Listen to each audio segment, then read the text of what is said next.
Bismillahirrahmanirrahim. Assalamualaikum warahmatullahi wabarakatuh. Berjumpa kembali bersama Ibu Cucu pada video pembelajaran fikih kelas 4. Bagaimana kabarnya anak-anak kelas 4? Semoga semuanya sehat dan tetap semangat ya belajarnya. Baiklah, sebelum belajar kita berdoa terlebih dahulu. Bismillahirrahmanirrahim. Robbi zidni ilma warzuqni fahma. Amin. Baiklah, anak-anak kelas 4, materi yang akan kita bahas yaitu tentang sholat idain pada pelajaran fikih.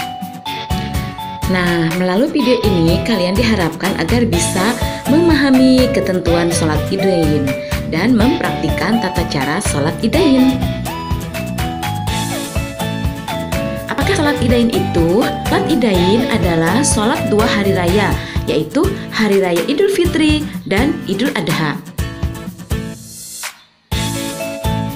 Sholat Idul Fitri dilakukan pada tanggal 1 Syawal setelah kita melaksanakan puasa di bulan Ramadan. Kata Idul Fitri berasal dari 2 kata, yaitu Id yang berarti kembali dan Fitri yang berarti suci. Hari Raya Idul Fitri identik dengan saling bermaaf-maafan. Meski kita tahu bahwa meminta maaf dan memberi maaf bukan hanya saat Idul Fitri saja.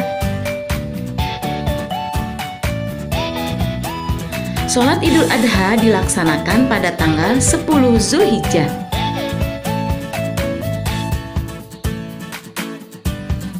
Idul Adha berasal dari 2 kata, yaitu Id yang berarti kembali dan Adha yang berarti berkurban. Jadi Idul Adha berarti kembali berkurban.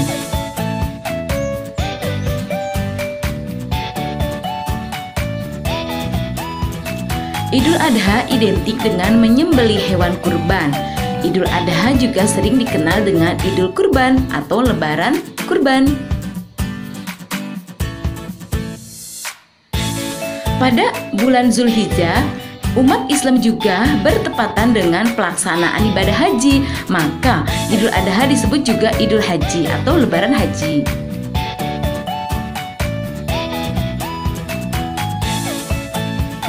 Apakah hukum melaksanakan sholat idain? Hukum melaksanakan sholat idain adalah sunnah muakkad.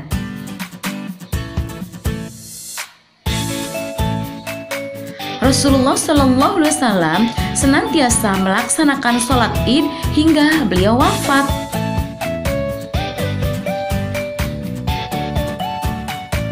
Sebelum melaksanakan sholat Idul Fitri maupun Idul Adha, pada malam hingga pagi harinya disunahkan pula untuk mengumandangkan takbir, tahmid, serta tahlil.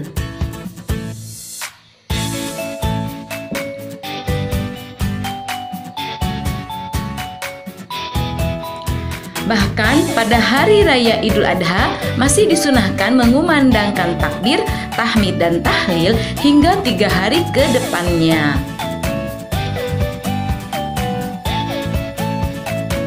Yaitu pada tanggal 11, 12, serta 13 Zulhijjah atau yang kita kenal dengan nama Hari Tasyrik.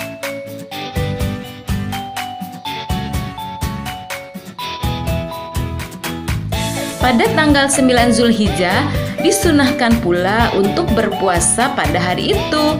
Puasa pada tanggal 9 Zulhijjah dinamakan puasa Arafah.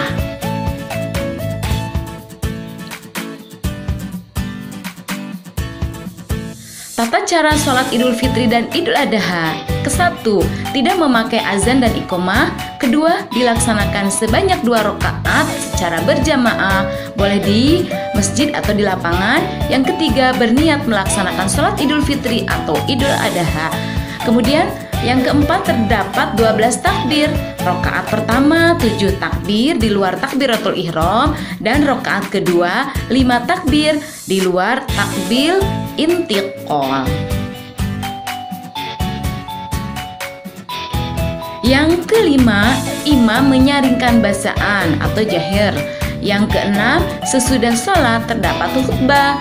Dan yang ketujuh, khutbah diawali dengan takbir.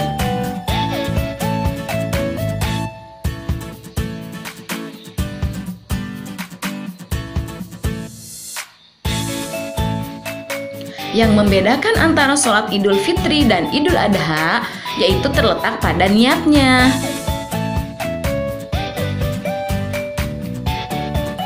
Niat sholat Idul Fitri.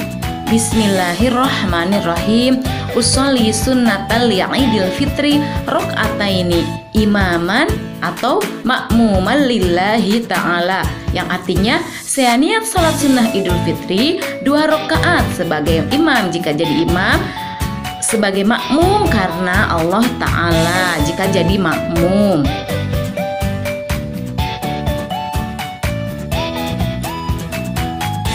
Niat sholat Idul Adha. Bismillahirrahmanirrahim. Usolli sunnatal li'idil adha rok'ataini imaman atau makmuman lillahi ta'ala. Saya niat sholat Idul Adha 2 rakaat sebagai imam jika jadi imam, makmuman atau sebagai makmum karena Allah Ta'ala.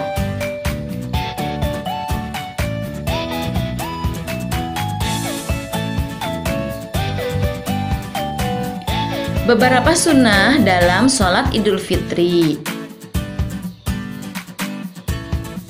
Yang pertama, mandi terlebih dahulu. Yang kedua, memakai pakaian yang paling bagus dan paling bersih tentunya ya.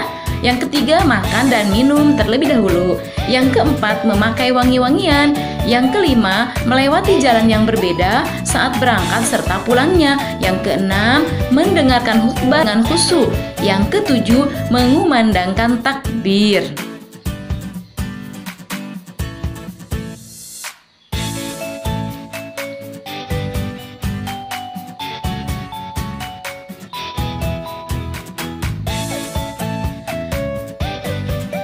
Beberapa sunnah dalam sholat Idul Adha.